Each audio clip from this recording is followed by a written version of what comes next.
Tummala academy YouTube channel వీక్షించే పిల్లలకు, పెద్దలకు, తల్లిదండ్రులకు, గురువులకు అందరికీ నమస్కారం అండి. పిల్లలకు నా ఆశీస్సులండి.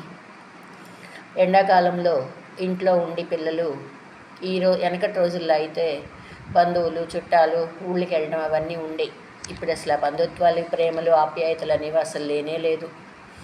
ఎవరింట్లో పిల్లలు వాళ్ళు ఉండాల్సిందే, ఎక్కడ వాళ్ళు అక్కడే వెళ్ళటము, చూసుకోవడం అవన్నీ పోయినాయి, పాతకాలం రోజులు అవన్నీ. ఇక వీళ్ళు ఎండలో పడి తిరుగుతున్నారని చెప్పేసి ట్యూషన్కి పంపిస్తామండి, పగలంతా చెప్పండి, మధ్యాహ్నం నుంచి ఇంట్లో ఉంచుకుంటామని తల్లిదండ్రులు అడిగితే పిల్లలందరినీ రమ్మని చెప్పాను.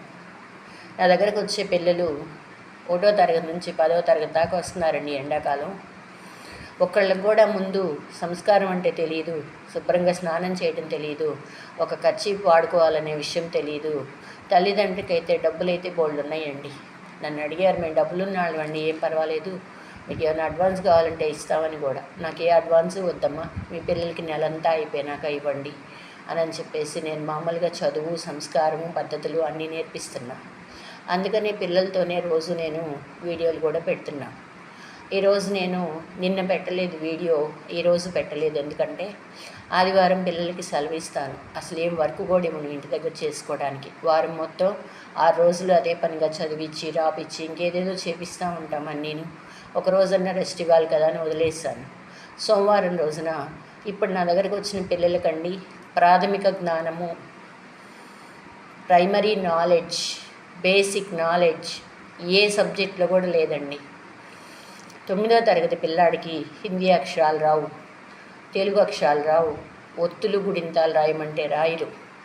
రేపొద్దున ఇవాళ 9లో ఉన్న పిల్లాడు 10వ తరగతి పరీక్షలు రాసేటప్పటికి పెద్ద పెద్ద క్వశ్చన్ ఆన్సర్లు చదవాలంటే ఎలా చదివి రాస్తాడు అని చెప్పేసి అడుగుతుంటే అబ్బాయి మొహం ఇంత లాన్ పెట్టుకుని కూర్చొని వాళ్ళ అమ్మని మీద సీరియస్గా చూస్తాడండి అబ్బాయి.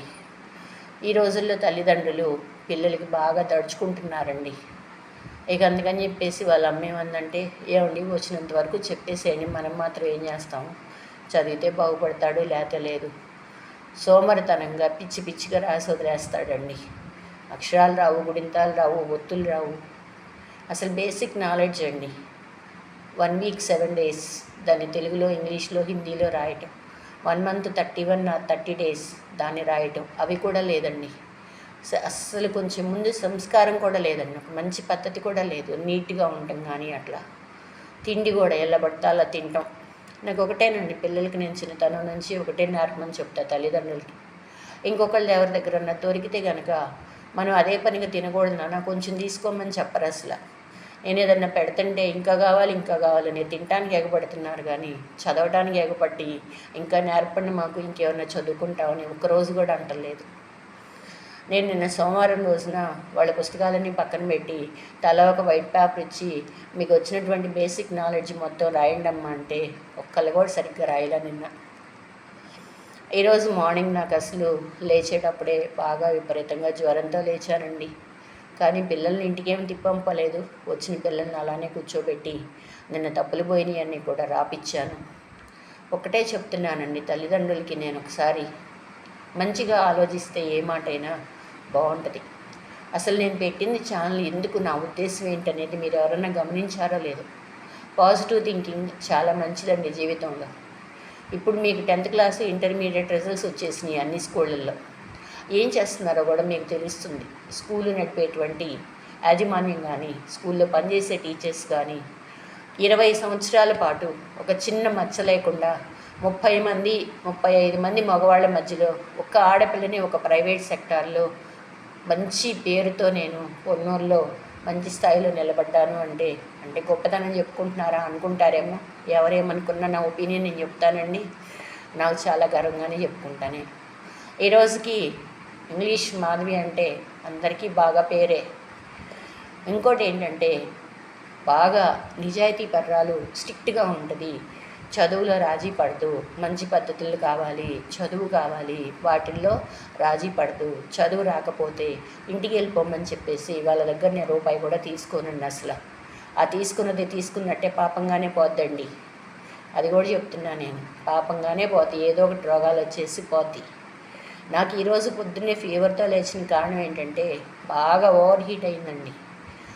రాత్రి పగలంతా పిల్లలకి ట్యూషన్ ఇవ్వటం, మధ్యాహ్నం టైంలో కాసేపు రెస్ట్ తీసుకోవటం, మళ్ళీ లేచిన తర్వాత ఇంట్లో పని చేసుకొని దేవుడు పూజ చేసుకొని అన్నం తిని మళ్ళీ ఏదో ఒకటి Andhra university open degree work చేసుకోవటం, నైట్ వచ్చేటప్పటికి 12 దాటినాక పడుకోవటం, ఇలా కొంచెం వేడి ఎక్కువైపోయి అట్లా ఉంది. ఈ పూట అయితే శుభ్రంగా తగ్గిపోయిందండి. మనం ఏమిచ్చినా పోయినా పిల్లలకి మంచి ఆరోగ్యమైన ఇద్దామండి. సోమరితనంగా మాత్రం పెంచబాకండి. మీరు వాళ్ళని కూర్చోబెట్టి మీరు ఆరోగ్యం పాడు చేసుకుని సంపాదించి అక్కడ మూటలు కట్టి పెడితే అదంతా అయిపోయిన తర్వాత వాళ్ళు ఏం చేస్తారు? కష్టం తెలిసేటట్టుగా పెంచాలి అనుకుంటా పిల్లల్ని నేను. కష్టం విలువ తెలియాలి, రూపాయి విలువ తెలియాలి. ఇంటి దగ్గర టిఫిన్ చేసి వస్తారు, ఇక్కడికి వస్తా మళ్ళీ నా దగ్గరకు వచ్చేది 9:30 కండి, 12:30కి వదిలేస్తా. ఈ 3 గంటల్లోనే మళ్ళీ ఆకలి అవుతుంది అంటున్నారు. ఏం చేయాలో నాకు అర్థం కావట్లే పిల్లల్ని. ఆ తిండి రంది ఉంటే కనుక అసలు వాళ్ళకి జీవితంలో ఎదగలేరని చెప్పేసి వెనకటి పెద్దలు చెప్తూ ఉంటారు. మళ్ళీ పైగా ప్రతిరోజు దోశలు తినొచ్చాము, మాకు మంచినీళ్ళు అవుతున్నాయి అంటారు. అంత కల్చర్ లేకుండా ఉన్న పిల్లలండి మొత్తం కూడా. మరి ఆస్తులు ఉన్నాయండి మాకు బాగానే, మేము ఉన్నాళ్ళమండి అని చెప్పుకుంటే నాకు అది మాత్రం అనిపించిందండి. ఎందుకలా చెప్పుకుంటారు, అంత అవసరమా అనిపించింది. దేని పనికి వస్తాయండి? కరోనా టైంలో ఆస్తులు ఉన్న వాళ్ళు ఎవరన్నా బతికారా? ఆస్తులు లేని వాళ్ళే చచ్చిపోయారా? అది తెలుసుకోవాలి కదా ప్రతి ఒక్కళ్ళు కూడా. చదువు అనేది ఈ రోజుల్లో వ్యాపారం అయిపోయిందండి.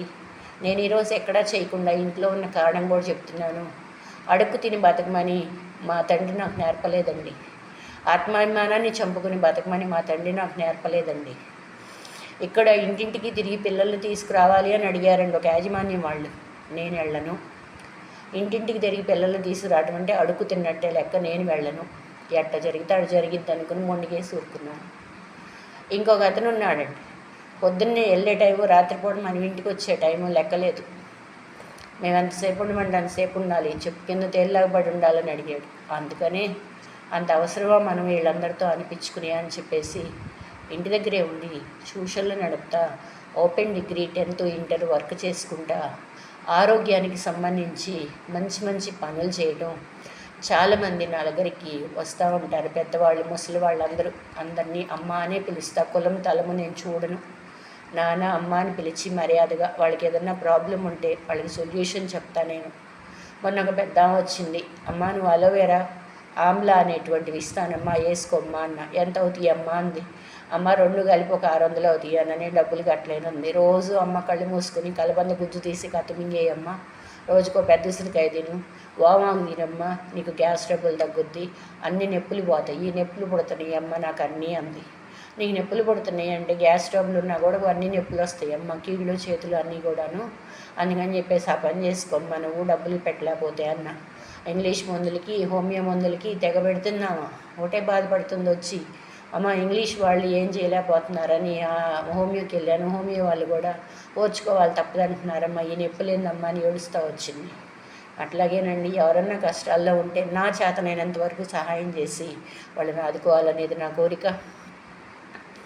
మనకి సృష్టిలో అన్ని సంపదల కన్నా ఆరోగ్యంగా జీవించడమే అసలైన సంపద. దేహే సరోగేతు నచార్ధ సిద్ధి అంటే శరీరం ఆరోగ్యంగా లేకపోతే ఎంత సంపద ఉన్నా అది వ్యర్థమని ప్రజలకు అర్థమయ్యేలా చెప్పడమే నా యొక్క ప్రధాన లక్ష్యం. నేను కరోనా టైంలో ఒక ఇంజెక్షన్ చేయించుకోలేదండి. 2 ముస్లింలు మంచంలో ఉన్నారు, వాళ్ళిద్దరికీ కరోనా వచ్చిన బయట ఎవరికి చెప్పకుండా నేనే వాళ్ళకి ట్రీట్మెంట్ చేశానండి ఇంట్లో. నేను ఒక్కరోజు కూడా వేడి నీళ్ళు నేను తాగలేదండి అసలు. ఇంజెక్షన్ చేయించుకొని వాళ్ళని ఉండనివ్వండి ఊళ్ళో, లేకపోతే బయట తిరగటానికి వీల్లేదు, సర్టిఫికేట్ కావాలన్నారు. నాకు మీరు ఇంజెక్షన్ చేసే ముందు నా ప్రాణానికి ఏ హాని లేదు, ఏదైనా జరిగితే మేము బాధ్యులు అని నాకు లెటర్ రాసివ్వండి అని చెప్పి అడ్డం తిరిగి మాట్లాడాను గవర్నమెంట్ వాళ్ళని. నేను చేయించుకోలేదు. ఈరోజు కరోనా ఇంజెక్షన్ చేయించుకున్న లేడీస్ అందరూ కూడా ఎన్నెన్ని హెల్త్ ఇష్యూస్ వస్తున్నాయో మన కళ్ళతో చూస్తున్నాం. హార్ట్ అటాక్ ఏ వస్తుందో, బ్రెయిన్ స్ట్రోక్ ఏ వస్తుందో మీరు చూస్తూనే ఉన్నారు. ఇంకోటి, ఈరోజు పిల్లలందరికీ పెద్దలందరికీ కూడాను కాళ్ళల్లో చిన్న వయసు వాళ్ళకే వెరికోస్ వీన్స్ అని వస్తున్నాయి. మొన్న రీసెంట్గా ఒక డాక్టరు ఒక ఆమెకి అమ్మ లెగ్ స్ట్రోక్ అన్నాడంట. నాకు ఆశ్చర్యం వేసింది, ఇదేంటి నేను ఎప్పుడు వినలేదని. కాళ్ళల్లో కూడా స్ట్రోక్ వచ్చిందమ్మా, స్ట్రోక్ వచ్చింది నీకు ఆపరేషన్ చేయాలని కోసి ఆపరేషన్ చేశాడంట. వెరికోస్ వీన్స్ అనేదానికి చక్కగా మెడిసిన్ ఉందండి. మెడిసిన్ కాదండి, ఫుడ్ సప్లిమెంట్ అంటాం మనం. అంటే ఏ రసాయనాలు కలవకుండా without chemical food. Total our food is based on only organic food. అంటే కలబంద, తులసాకు, తమలపాకు, వేపాకు, వట్టివేళ్ళు, కుంకుమ పువ్వు వీటితో తయారు చేసినటువంటివి మనకి బాగా దొరుకుతున్నాయండి. వరల్డ్ ఫేమస్ కంపెనీ అండి అది వెస్టేజ్ అనేది. ఇక్కడ మనం పిచ్చి పిచ్చి వాళ్ళందరూ సబ్బులు నూనెలు అమ్ముకుంటా ఆ కంపెనీ పేరు కూడా చెడగొడుతున్నారండి. కంపెనీ పెట్టినటువంటి డైరెక్టర్ గారికి మంచి గుడ్ విల్ ఉందండి. ప్రపంచం మొత్తంలో కూడా 10 దేశాల్లో మంచి పేరు ప్రతిష్టలు ఉన్నటువంటి కంపెనీ అండి వెస్టేజ్ అనేది. మీరు తెలుసుకోండి. మీరు ఎవరు చెప్పినా గుడ్డిగా నమ్మొద్దు. పిచ్చి పిచ్చిగా జనం జారుతున్నారు దానిలో. అయిగోనండి ఈగోనండి అని ఎగబడి అందరికీ అంటగడుతున్నారు. కట్టిన తర్వాత వాళ్ళకి తగ్గట్లేదు ఏది కూడా. సబ్బులు, సోపులు, పేస్టులు, నూనెలు అమ్ముకునేది వ్యాపారం కాదండి అది వెస్టేజ్ అనేది. ఆరోగ్యం కోసం పెట్టినటువంటిది. రసాయనాలు లేనటువంటి కెమికల్స్ అనేటువంటివి ఏమీ లేకుండా అన్నీ కూడాను మనకి ఆర్గానిక్ ఫుడ్ సప్లిమెంట్స్ మనకు అందిస్తున్నారు వెస్టేజ్ కంపెనీ వాళ్ళు. మీకు ఎవరైనా సరే దానిలో చేరుంటే అనుభవం ఉన్నటువంటి వాళ్ళ ద్వారానే మీరు ఏది వాడితే తగ్గుద్ది, ఏది వాడితే తొందరగా తగ్గుద్ది, వయసుని బట్టి వాడాలి, ఏది వాడితే తగ్గుద్ది తెలుసుకుని వాడండి. తెలియకుండా ఎవరికి ఏది ఇచ్చి ఎవరిని ఇబ్బంది పెట్టద్దు. మీకు నేను ఒకటే చెప్తున్నానండి, ఆరోగ్య సమస్యలకి ఇంగ్లీషు డాక్టర్లు తగ్గించరు, హోమియోలో తగ్గవు. వాడుకుంటా ఉండండి, వచ్చిద్ది ఉపశమనం ఎప్పటికో వచ్చిద్దిలే అంటారు. ఇక అంతే. అదే మీరు దీనిలో ఉన్న ఆర్గానిక్ ఫుడ్స్ అన్నీ వాడుకుంటే కనుక చాలా ఆరోగ్యంగా ఉంటారు. అది తెలుసుకొని ముందు ఆరోగ్యం కావాలి. ఆ తర్వాత మనం ఎంత సంపాదించినా కానీ ఆరోగ్యం లేకపోతే ఈ డబ్బులన్నీ హాస్పిటల్లో తీసుకెళ్ళే కాడికి ఇంక మనం ఎందుకండి సంపాదించడం. రేపు ఏం జరుగుద్దో తెలియదు. ఈ ఒక్కరోజు సంతోషంగా బతకాలని కోరుకోవాలండి ఎవరైనా. పిల్లలకు కూడాను రీసెంట్గా మనకి బింగో తింటుంటే కనుక ఒక అబ్బాయికి క్యాన్సర్ వచ్చిందని టీవీలో చూపించారు. మొన్న రీసెంట్గా వరల్డ్ హెల్త్ ఆర్గనైజేషన్ వాళ్ళు మీరు వాడే నూనెలన్నీ కూడా కల్తీ నూనెలు, వాటి వల్ల మీకు ఆరోగ్యం దెబ్బతింటుంది, గుండెపోటుకి కారణాలని చెప్పేసి పేపర్లో వేశారు డైరెక్ట్గా. ఎన్నో జరుగుతున్నాయండి అట్లాంటివి మనకి. ఈ డాలీ ప్యాకెట్లు కుర్కురేలు తిన్న పిల్లలందరికీ పొట్టలో అల్సర్ వచ్చేసింది, పేగపోత వచ్చిందని టీవీలో చూపించారు. వరల్డ్ హెల్త్ ఆర్గనైజేషన్ వాళ్ళు ప్రూవ్ చేశారు. కంపెనీని మూసేయచ్చు కానీ నేను ఎదురు తిరిగి అడిగానండి. గవర్నమెంట్ వాళ్ళకి డబ్బులు బాగా వస్తాయి అమ్మ, దాన్ని మూసేస్తే ఎట్టాగ మనం అనుకుని ఉంటే పైనుంచి ఇక్కడ పంపించకుండా ఉంటారు, అప్పుడు వాళ్ళే మూసేసుకుంటారమ్మ, మనం ఏం చేస్తామని అన్నారు నన్ను. అట్లాగే పిల్లలు కానీ మీరు కానీ ఆరోగ్యంగా జీవించండి, ఆరోగ్యంగా తినండి. మనం తినే కూరగాయ కానీ పండు కానీ ఆకుకూర కానీ ప్రతిదీ మనకి మందులు చల్లిందే. వెనకటి రోజుల్లో గేదెల పేడ, ఆవుల పేడ వాటిని ఎరువుగా పొలంలో చల్లి పంట పండించేవాళ్ళు. మరి ఇప్పుడు ఈ రోజుల్లో అసలు ముందు పొలంలో పంట వేసిన దగ్గర నుంచి దాన్ని తీసే వరకు కూడా ఎన్ని వేల రూపాయల మందులో వాడుతున్నారు. అవి తీసుకొచ్చుకుని మనం తింటున్నాం. అర్థం చేసుకోండి ఎందుకు చెప్పానో. ఈరోజు నాకు బాగాలేదని చెప్పి పిల్లలతో నేను వీడియో చేయలేదు. నిన్న పిల్లలకేమో ఎగ్జామ్ పెట్టాను. ఇప్పటి వరకు కూడా నాకు కొంచెం వర్క్ ఉందండి యూనివర్సిటీది, అందుకని చేసుకుంటా ఈ టైంలో మీకు ఆరోగ్యం గురించి చెప్పాలి, దాని గురించి మీకు తెలియచేయాలి. తెలుసుకుంటారు. ఒకటే చెప్తున్నానండి, 1కి 10 సార్లు చెప్తున్నాను. నూనెలు, సబ్బులు, పేస్టులు, ఇళ్ళు తుడుచుకునే, బట్టలు తుక్కునే, అమ్ముకునేదని మాత్రం ఎవరూ తేలిగ్గా చూడొద్దు దాన్ని. అలాంటిది మాత్రం కాదు ఆ కంపెనీ అనేది. పెట్టినటువంటి ఆయన ఢిల్లీలో ఉంటారు. చాలా గొప్ప అద్భుతమైన వ్యక్తి. ఎవరైతే ఇవన్నీ వాడారో చాలామంది అండి, విఆర్ఓలు, ఎంఆర్ఓలు, సబ్ కలెక్టర్లు అందరూ కూడా దీనిలో జాయిన్ అయ్యి ఆ ఫుడ్ ప్రోడక్ట్స్ వాడుకొని హెల్త్ ఇష్యూస్ అన్నీ తగ్గిపోయి ఇంకా చాలామందిని చారమని చెప్పేసి వాళ్ళకు కూడా అవన్నీ ఇస్తూ చక్కగా సంతోషంగా జీవిస్తున్నారు. కాబట్టి మీరు కూడా వాటిని వాడుకోండి, ఆరోగ్యంగా ఉండండి. చూడంగానే అమ్మో ఇంత రేటా మాకు వద్దంటారు.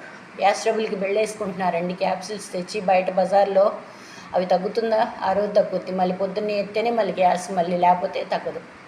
అదే ఇప్పుడు మనకి రోజు కొంచెం అలోవేరా తినండి, కలబంద గుజ్జు తినండి, రోజుకు ఒక ఉసిరికాయ తినండి, గ్యాస్ ట్రబుల్ ఉంటేనేమో చూద్దాం. చిన్నపిల్లల దగ్గర నుంచి పెద్దవాళ్ళ వరకు అందరికీ గ్యాస్ ట్రబుల్ ఒకటి, ఈ కాళ్ళల్లో వెరికోస్ వెయిన్స్ అనేవి ఒకటి, ప్రతి ఒక్కరికి కూడాను షుగర్ అనేది ఒకటి, థైరాయిడ్ అనేది అసలు థైరాయిడ్ లేని ఇల్లే లేదు ఈ రోజుల్లో.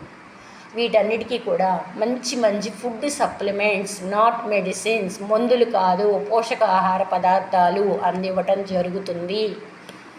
మీరు నా ఛానల్లో చక్కగా నా ఫోన్ నెంబర్ కనిపిస్తుంది, మీరు నాకు ఫోన్ చేయండి. డబ్బు పెట్టి కొనలేని వాళ్ళకి దానికి నేను చిట్కా వైద్యం కూడా చెప్తాను. ఆరోగ్యంగా జీవించండి, అందరి మేలు కోరుకోండి. సర్వే జనా సుఖినో భవంతు, సమస్త సన్మంగళాని భవంతు. ఓం శాంతి శాంతి శాంతి.